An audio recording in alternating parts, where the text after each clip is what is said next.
I was born in Canada, a small town outside of Toronto.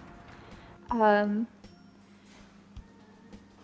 the town was pretty much all white people, not a lot of different cultures, not a lot of different religions. So I didn't have that much exposure.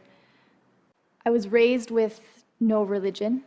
My mom is from a Christian background, so her parents are practicing. My dad is from a Roman Catholic background, so his parents were practicing, but neither of my parents were. And I think at a very young age, I realized that religion was taboo in our home, and it wasn't something that was to be talked about, and it wasn't acceptable. I remember at one point when I was studying religious philosophy, I looked into every different religion, but I was so afraid to Google Islam in case it was seen on my history. So yeah, I think it deterred me a little bit. I became a Muslim in 2010, right before Ramadan, and it started with me just hearing some Arab people speaking at school, and they were hearing the Arabic, and I was fascinated by it. So I asked them what language they were speaking, and then when they told me it was Arabic, I asked if they were Muslim. And I just kept asking them questions. Eventually, I was given a number of a woman who would give me Tawheed lessons, so about oneness of Allah. And it took me a while to contact her, but eventually I did. And I took lessons for 3 months with her, and I ended up taking my Shahada, alhamdulillah. I didn't go to her wanting to accept any religion. I went to her because I didn't want to be ignorant, because I knew, like, I heard people speaking Arabic. I knew they were Muslim and they were around me, so I wanted to know what happens in their life. I ended up leaving home,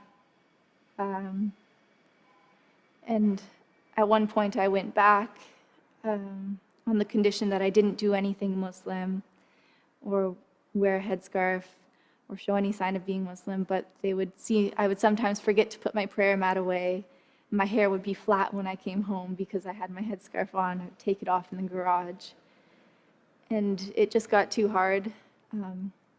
There's a lot of conflict, so I left again. And it really, like, still to this day, there's some members of my family who don't talk to me, but my parents are coming around, alhamdulillah. I decided I wanted to get married, so I was introduced to a scholar who lived in the UK. We got married, and I moved over here, and that's when I learned the hard way that not all Muslims, no matter how much knowledge they have, they're not all made of gold. So I ended up in the UK now on indefinite leave to remain on basis of domestic violence. So that's how I ended up here. The sisters that I do meet are a lot more welcoming, and they literally treat me like their family.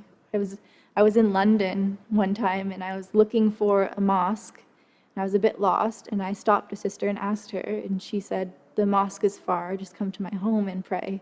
And then on the way out, I needed directions back to the train station, and another sister walked me to the train station. And it was just, subhanAllah, I think there's a lot of support between the Muslims here, at least the ones that I've met. Ramadan did get hard, though, when you're living on your own. MashaAllah, my friends were there, and like a lot of them invited me to their homes and had iftar with me. But at the end of the day, they have their family, and you will go home. So there were a lot of nights when I was breaking fast alone, and it's, astaghfirullah, there were times when I got really down. I just had to remind myself of people who had less, whose family isn't even alive, subhanAllah. So yeah, that was the biggest challenge in Ramadan.